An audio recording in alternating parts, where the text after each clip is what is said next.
In this era of deep complexity, we don't break the news, but the news does break us. And we see in various ways that to be the case. Beyond the edges of black or white. Do you think that Walz is either stupid or he's complicit? He's stupidly complicit. It's time to be notionally accurate. I think season 2 is going to be all right. Here's your host, Captain Kirk. It also helps when you don't invite Jeffrey Goldberg to your Signal chats. That helps as well.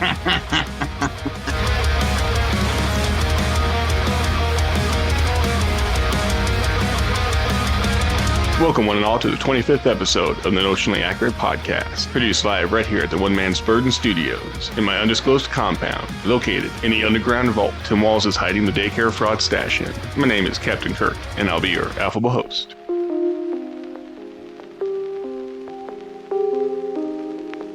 My oh my, 1 year into the Trump administration, and the thing I can reflect upon as positive and beneficial for the country is how his opposition has taken this first 365 days of a second Trump turn.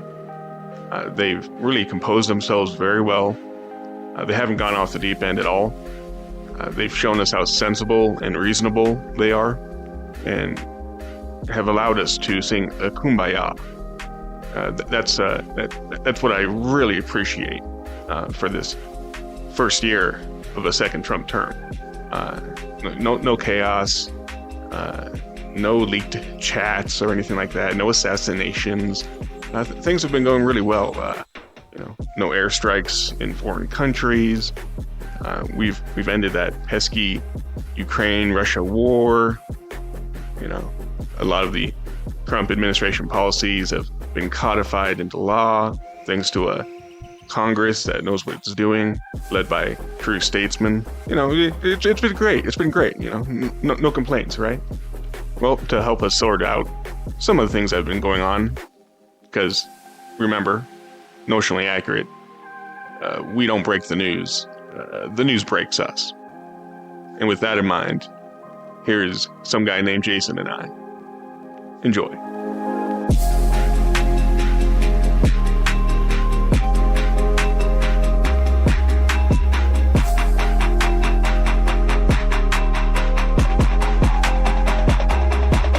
Welcome back, ladies and gentlemen, to season 2. Notionally Accurate. I am some guy named Jason. This is Captain Kirk with me. Hello, Captain Kirk. What up?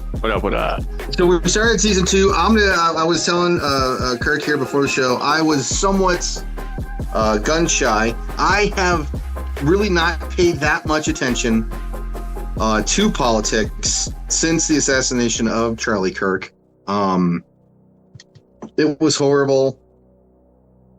I didn't like it at all. I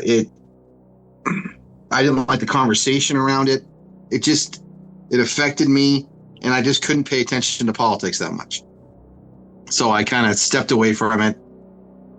Watched a lot of body cam videos, Karens getting ripped out of cars, stuff like that.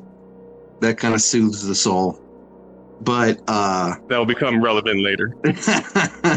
But I'm just saying. So I might be a little low on the information. More low. I know most of the time I'm very low, but it might be lower on the information because I just have not been that attuned to it.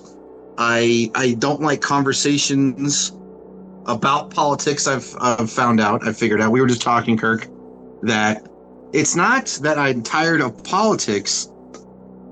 What really tires me is the conversations around it. Most of the time, these conversations, if something happens, I was just telling Kirk that I equate this to, I've been listening to a lot of sports talk.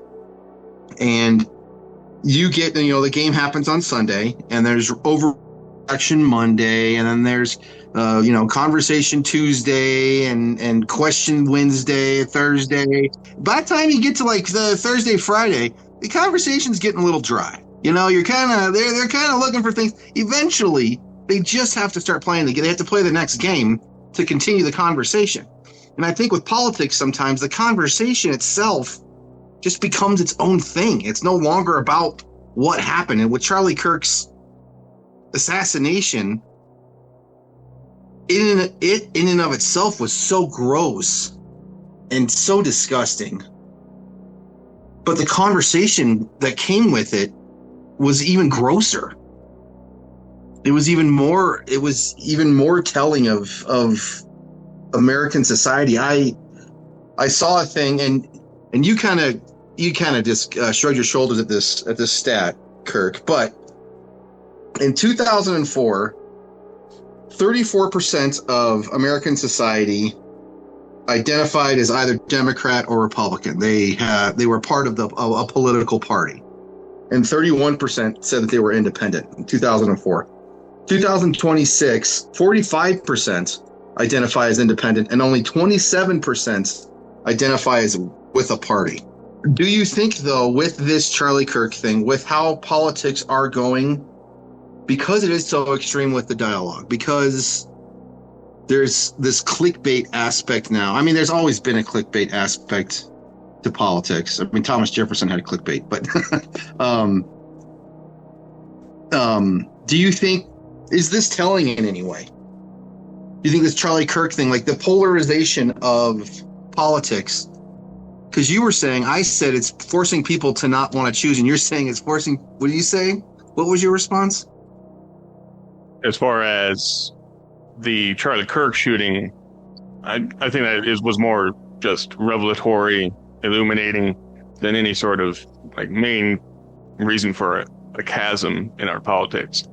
As far as your little poll, I'm not too worried about whether or not certain individuals belong to parties. Are they ideological? What's their ideology? Just because you're an independent doesn't mean you're quote unquote a centrist. You know, are you just so far to the left that neither the Republican Party or the Democrat Party speaks for you or to you, represents you in any way? Are you so far to the right that the same thing occurs? Until I have that information, it's not really important to me. It just shows that there are squishes in American politics that don't want to take a stand and say, yes, I am for this collection of policies or this collection of policies. And I know all the parties are the same, the uniparty, all that good stuff. Go to Candace Owens or Nick Fuentes if you want that kind of talk. But the post Charlie Kirk assassination discussion, it wasn't disheartening to me, because I think it was necessary to see who the left were and their reaction to how heinously he was taken on September 10th, 2025. It was just illuminating to me, a bright neon sign that says, these people are disgusting. And then you have the Virginia Attorney General candidate whose text messages come out, you know, I'm going to put a bullet in them. You know, if I had two bullets and Hitler was on one side and his political opponent was on the other, I'd give two to my political opponent. And he won the race. He won in Virginia as if it was no big problem. You know, he blamed the people that exposed those text messages for what had happened. So, yeah, I mean, the Luigi Mangione glazing, they've become Tyler Robinson stans. I'm still trying to figure out whether or not he was a right-wing Groyper, neo-Nazi, Nick Fuentes type, or, you know, whether Bella Ciao really is an anti-fascist song or not. For me, it's just illuminating. It was information taken in that further solidified who the left actually are. Well, so is it socialism is fascism on vacation? I think so.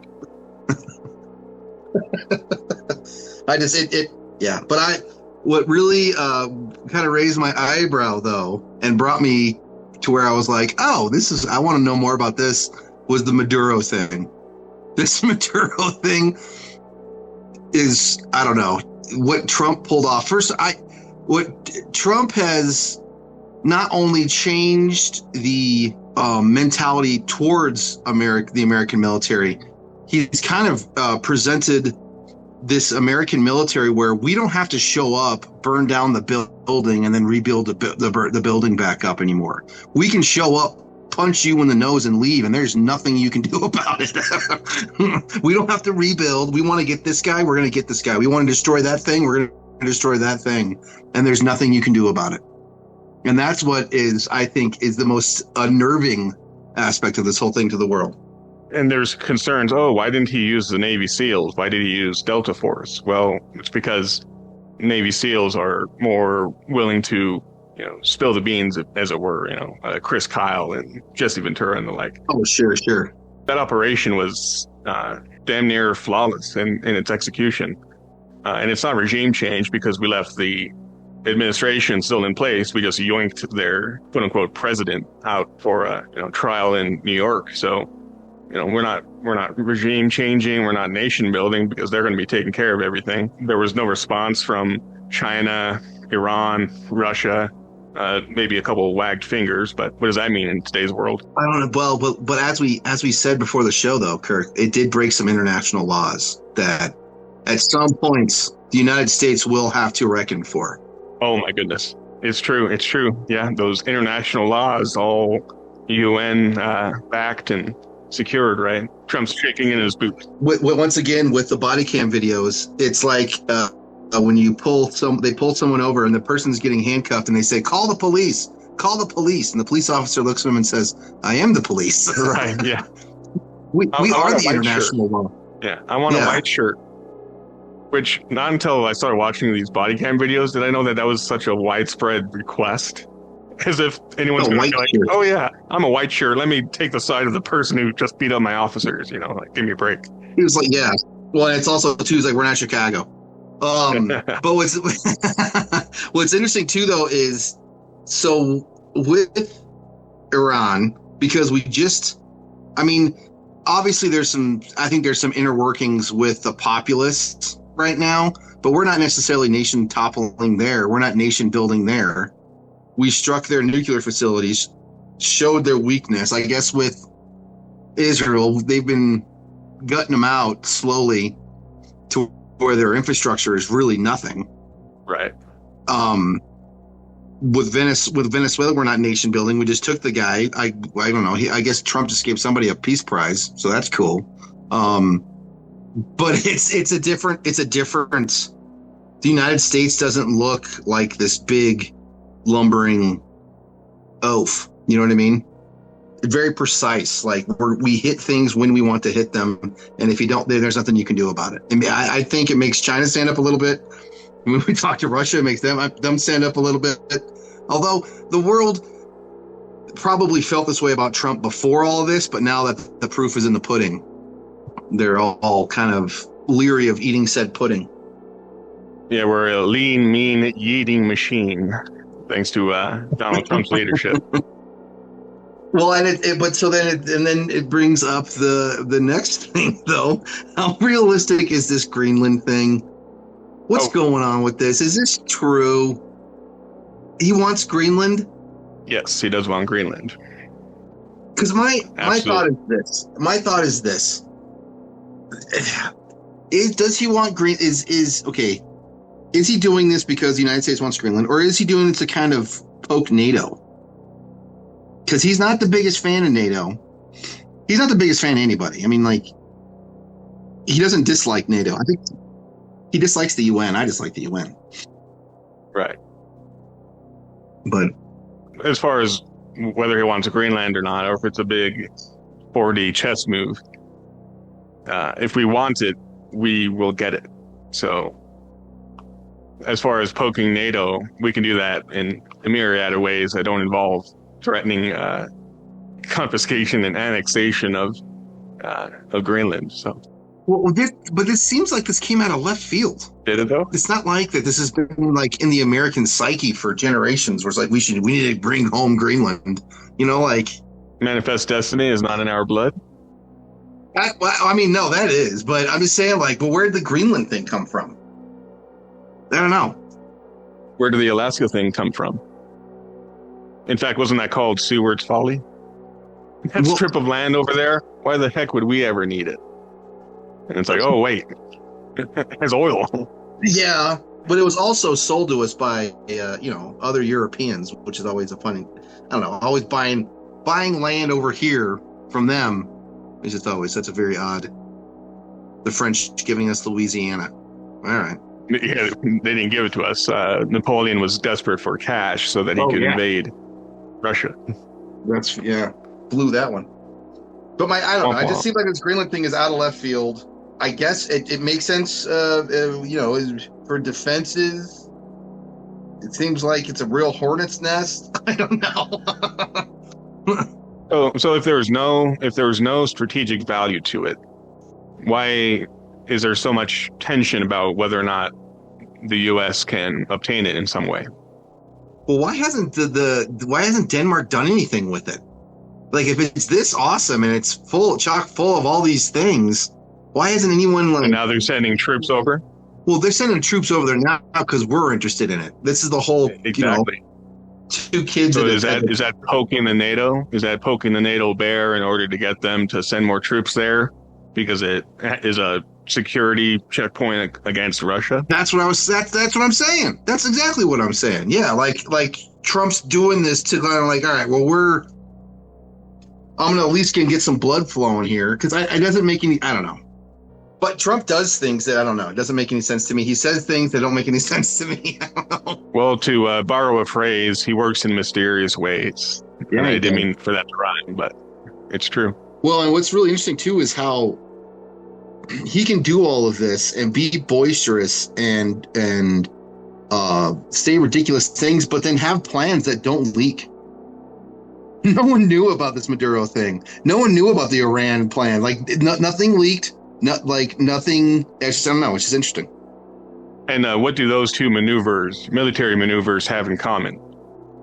They weren't briefed to the legislature beforehand, so they couldn't leak anything. It also helps when you don't invite Jeffrey Goldberg to your Signal chats. That helps as well. Yeah, that was funny. That's funny. Yeah, it seems like a million years ago. Yeah.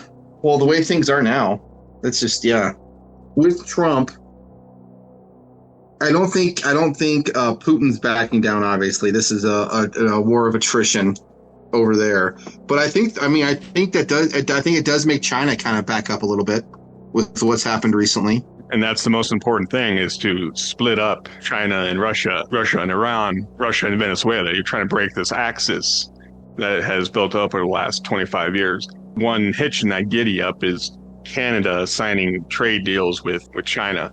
But, they're a bunch of sucked Canucks anyway, so I don't know if they're worth saving. Yeah. You want to talk about fascists? That whole truck protest. That's still crazy. Blocking people's checking accounts. That's nuts.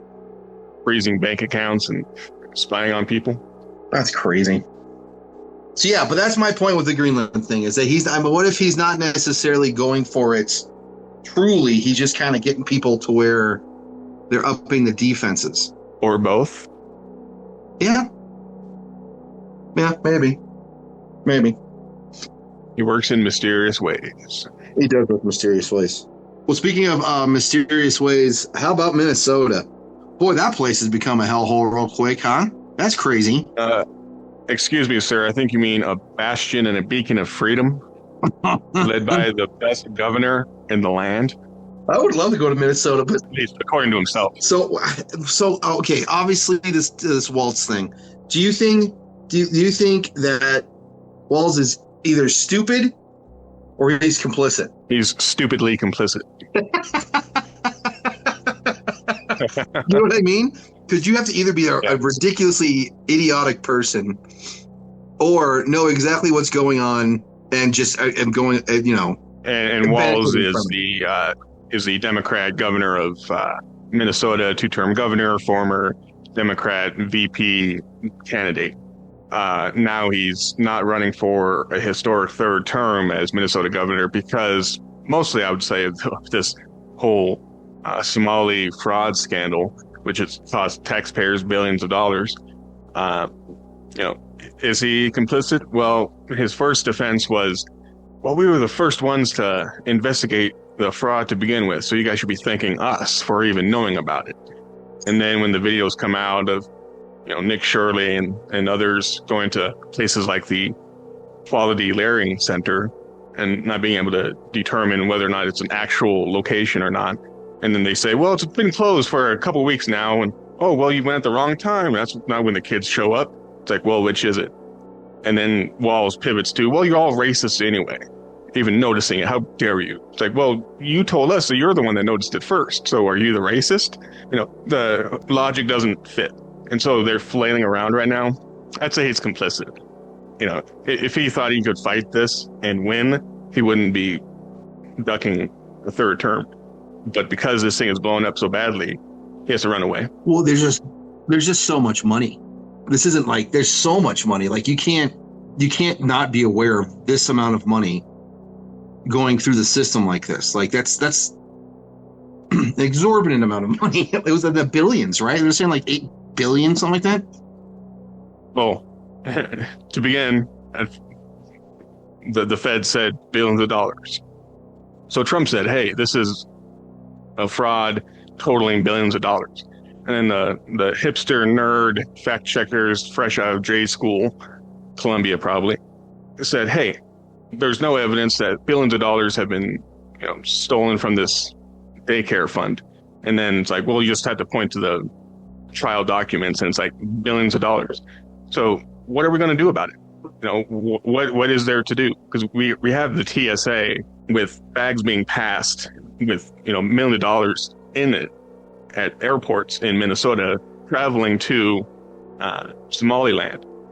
We know that this is a wide-ranging thing. They said, well, there's only 84 Somalians involved. But this thing is a wide net of complication and complexity that it's not just a couple people. This is hundreds of thousands of people organized to defraud a charity program and taxpayers. But then where's the accountability? 84 people? They're saying only 84 people? So far, only 84 people have been identified, but that's still 84 people. Let's imagine how much wider the net would be. How many billions of dollars for 84 people? That doesn't make any sense. No. It's not that 84 people benefited from it. It's that 84 people have conducted the fraud. Yeah, no way. It can't be more people than... you think 84 people could get that much money? I guess. I don't know how organized crime works, and as AOC once said, RICO is not a crime. So who knows? He's your cousin. Right. Yeah. Interesting. Well, it's and then with the ICE thing, it just, I don't know how, when you look at these liberal politics. So the ICE thing gets me really frustrated, and that's something I can't really hear conversation about because they're going after criminals. That's what I don't get. They're going after criminals, and these sanctuary cities are not letting them go and get the criminals. Right? And so then ICE is like, okay, fine, then we're gonna get the people around the criminals. And they're like, well, now you're picking up people that are innocent. Like, no, well, then give us the criminals. Like, well, no, we're not doing that. Like, well, so I don't understand how this benefits immigrants. I don't see how this benefits the state. I don't see how this benefits anybody. It's dumb. Well, it benefits the fraudsters because it diverts our attention away from the issue of the fraud. But I mean, what happened last time a Democrat governor tried to fight against federal authority, declaring that states' rights ruled the day against federal officials? Oh yeah, we had a civil war. But Trump is not going to invoke the Insurrection Act, unfortunately, which was the act that would allow him to, cuff Walls and ship his ass out to Alligator Alcatraz. It's funny, they call Trump a Nazi, but all this uprising and rebellion and rioting is allowed to go unchecked, effectively. I think if Trump was a true dictator, a lot of these people would be jailed and already sent to the gallows. Oh, sure. Yeah. So these people are just LARPing. They're just LARPing. Live action role playing as freedom fighters. Yeah. Well, that's the woman who almost ran over the ICE agent.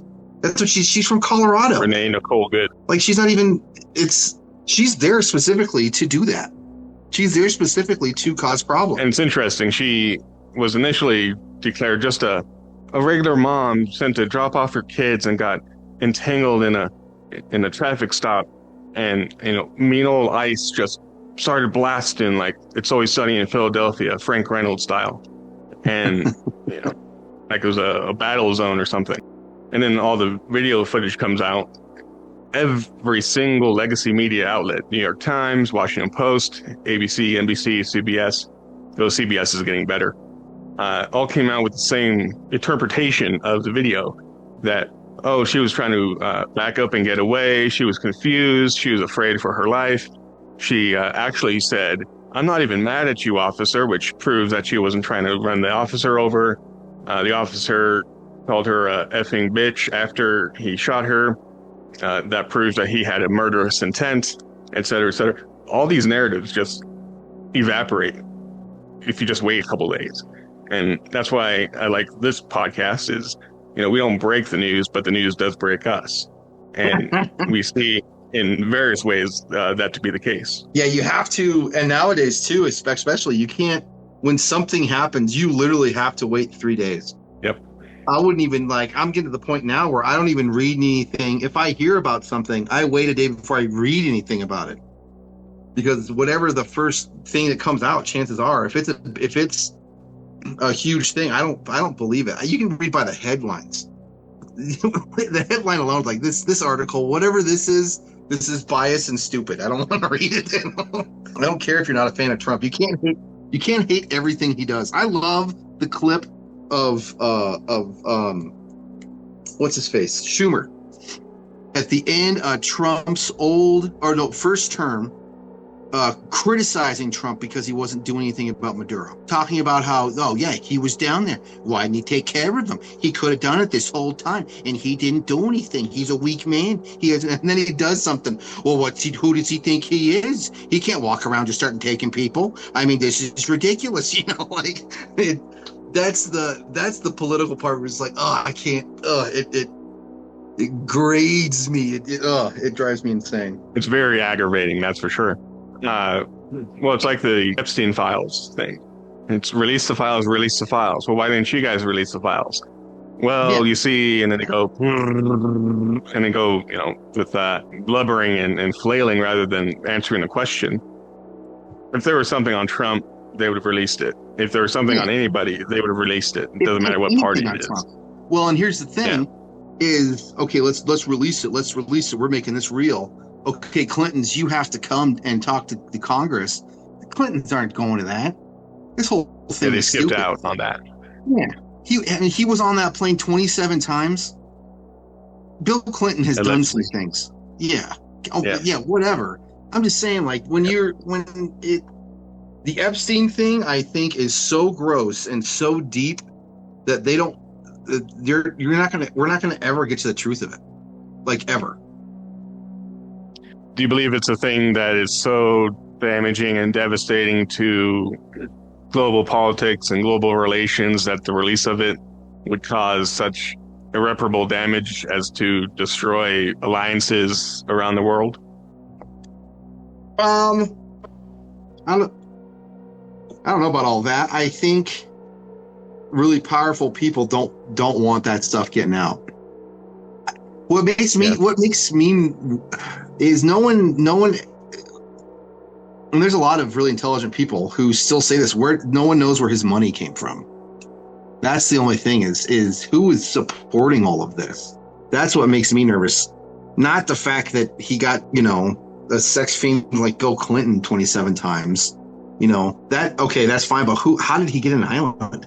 Like, how did he get these places in Manhattan? If you look at his, he graduated and then he got this really lucky job and then he got another lucky job and then someone was grooming him this whole time. And I can tell by the smirk on your face who you're going to say, and it wasn't them. The Amish? Yes, it was not. Why is everybody always blaming the Amish? The Amish don't run everything. The Amish don't run everything, despite popular belief. I'm Philo Amish. I don't know about anybody else who's anti-Amish. I'm Philo Amish. You're Philo Amish? They're good people. Is that pro-Amish? Is that what that means? Philo Amish? Oh. Yep. That sounds like you're like, my mother was Amish, so I'm Philo Amish. You know, like, Amish don't run everything. Just despite, they don't run entertainment. But you ask certain questions about Epstein, and, you know, we go to Dan Bongino in 2023 or so. I believe he was on Timcast. He was like, well, I had somebody tell me on the Fox News green room that some Middle Eastern country, who knows what it could be, was using him as an intel asset, or, you know, for blackmail purposes. And it's like, okay, Dan, what country was that? Do you want to tell us? And of course, he defers when he becomes deputy director of the FBI. Well, I don't know. Are there even files out there? I've never even heard of Epstein. It's like, okay, Dan, go back to your podcast, buddy. Yeah. That's well. It's my point is, when I saw the Clintons, because they pushed it until now, it's like, they're not going to show up to that. Did they push it off again, or they just not show? They just didn't show. Which, last I checked, ignoring a congressional subpoena lands you in jail. You know, look up Peter Navarro and Steve Bannon. Congressional subpoenas, though, are like international law. Like, if you can't have anyone, is like, all about who enforces them. Yeah, that's what I'm saying. But they're not gonna throw the Clintons in jail. No, they won't. You know? But what they did do is they threw Peter Navarro in jail for ignoring congressional subpoena, and Steve Bannon for ignoring the bullshit J6 committee subpoena. But in a roundabout way, all that is to say that I do believe that the ICE agents acted in self-defense, and the shooting was justified, and the pants-wetting leftists that are upset that their golden child, Nicole Renee Good, is deceased, half of them, I'd say maybe 75% of them, were totally accepting of the killing of Ashley Babbitt on January 6th, 2021, at the hands of Michael C. Berg. They said that's a good shot. She was tearing down a window. You know, that'd make me fear for my life. But driving a car at me, it's not that big of a deal, is it? Another thing too is if you notice, all these ICE complicit cities aren't having any problems.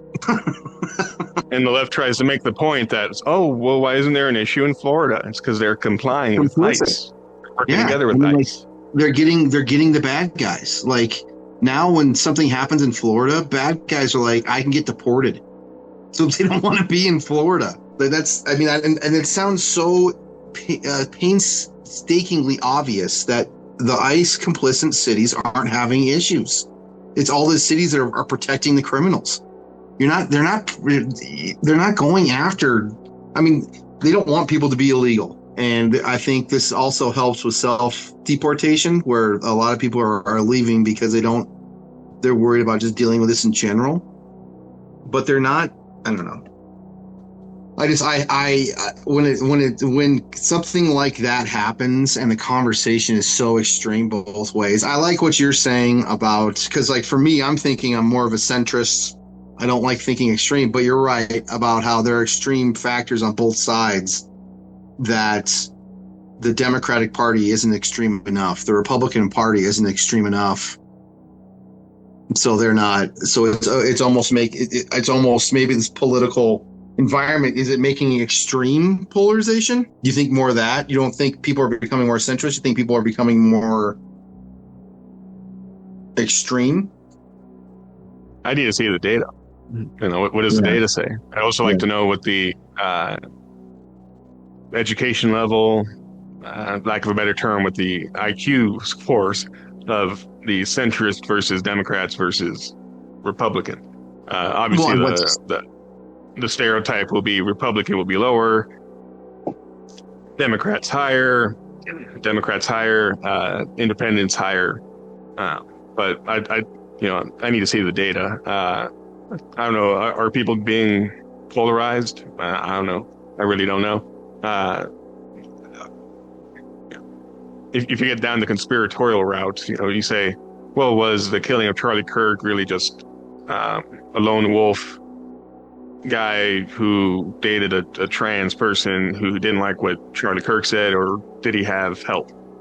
Well, I don't know. As far as I can tell, he acted alone. But does the killing of somebody important in public life proof that we are polarizing or centralized? I really don't know.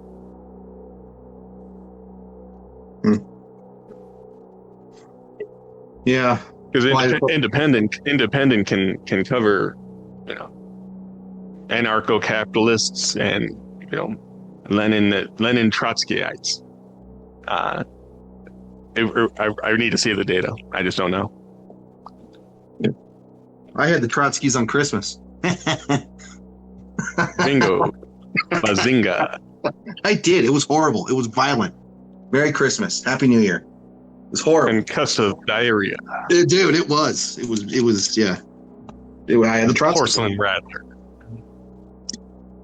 Well, I don't know. Do you have anything else you? So I saw this. This is something I kind of wanted to talk about a little bit. You poo-pooed this when I brought this up, which made me want to bring it up even more. Gen Z apparently has a new name for Karen. You're such a Karen. And that name is Jessica. Do you know any Jessicas in your life? Do you have any Jessicas? Do you talk to any Jessicas today? Zero. You ever talk to any Jessicas? Well, you don't talk to people. You don't talk to any Toms. I don't talk to Ambers or Francescas.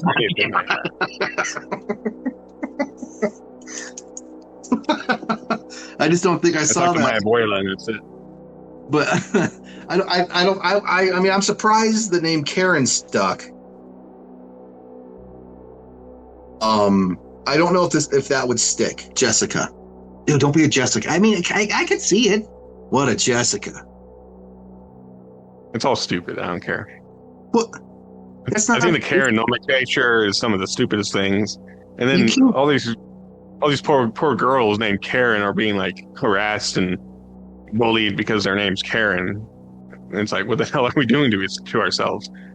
And I also will avoid body cam videos with headlines that say Karen in them, because I do my small part not to contribute to the popularity of that terminology. Dude, those are the best. Those are the best. Get out of the car. No. I know my rights. That's the best, dude. That's the best. You name it entitled driver does XYZ. I'm clicking on that in a heartbeat.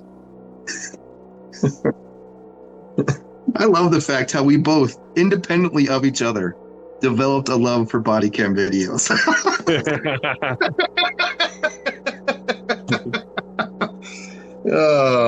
Well, season 2, I think, is going to be good. Have you noticed that the algorithm has been pumping out more videos of drivers fleeing traffic stops? Have you noticed that? Like, I don't know if that's intentional, if it's the Minnesota thing, but I found that a little too on the nose that all of a sudden I see all these fleers, people fleeing. Mine right now is heavy airport. Yeah, just really passenger. Acting the fool at the airport. It's great. I love it too, because it's like you want to talk about extra security. Like, that is, if there is one place to not act up, it would be the airport. You know what I mean? Like, they're all over you. That's body cam videos. Who knew? They're addicting. They're addicting. They are. They are very addictive. Almost like I put them on the background sometimes. It's like peaceful. It's weird. Yeah, it's great background noise as they're screaming, being shoved into the police car.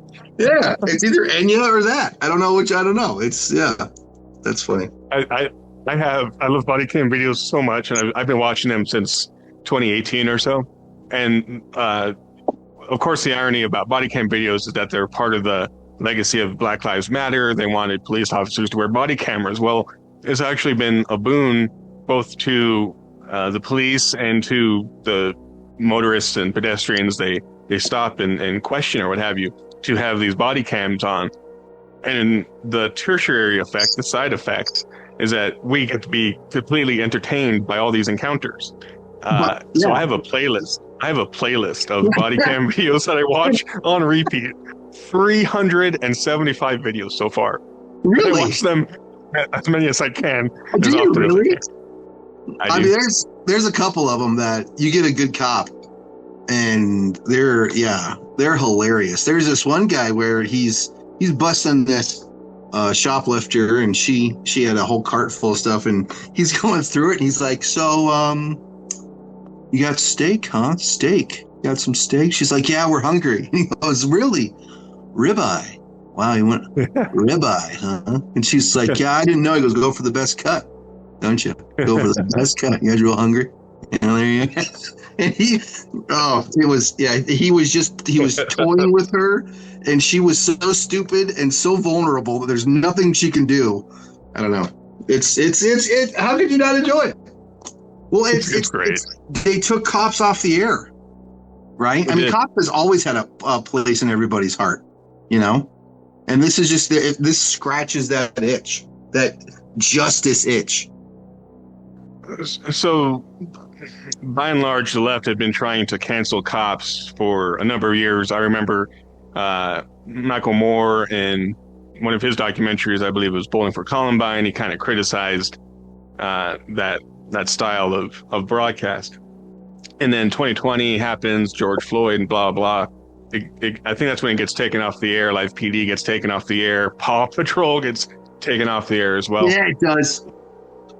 Unintentionally, what it did with YouTube being as it is, it created this cottage industry, body cam video, exposés and such that never would have happened if we still had the prior shows and the prior ways of doing things. But now with these body cams proliferating, we get to be entertained by everything that they pick up. Well, no, it was almost like underground. It was like moonshine. You're like, "Ooh, I'm watching body cam videos," you know? Right, yeah. This is exciting. It's, yeah. Hey, kid, I got a Las Vegas body cam for you. Well, why? You got any more of them body cams? Why are these so appealing? I was thinking about that. I was like, why is this so satisfying? You know? And they're just, I don't know. And some of them aren't satisfying. Some of them are not satisfying at all, and they enrage you. Yes, some are too dry or just so aggravating, like you said, not as entertaining for sure. Like that definitely happens. But I'd say a good clip of 85% clear the bar of pure entertainment. Why they're so entertaining, I think, would you say like Schadenfreude is a part of it? Like you're seeing other people ruin their life, and it's like, woof, at least that's not me. That's hilarious. I think it's going to be a good. I think season 2 is going to be all right. I think so too. Thank you for joining me. Thank you.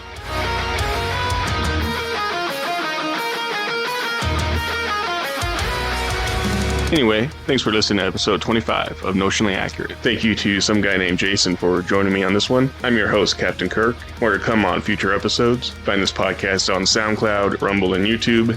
Follow the podcast on Twitter/X at NotionallyACC. That's at NotionallyACC. Email me at notionallyaccurate@protonmail.com. Email me at notionallyaccurate@protonmail.com. Take care, and remember, even if you can't be factually correct, you can always be notionally accurate.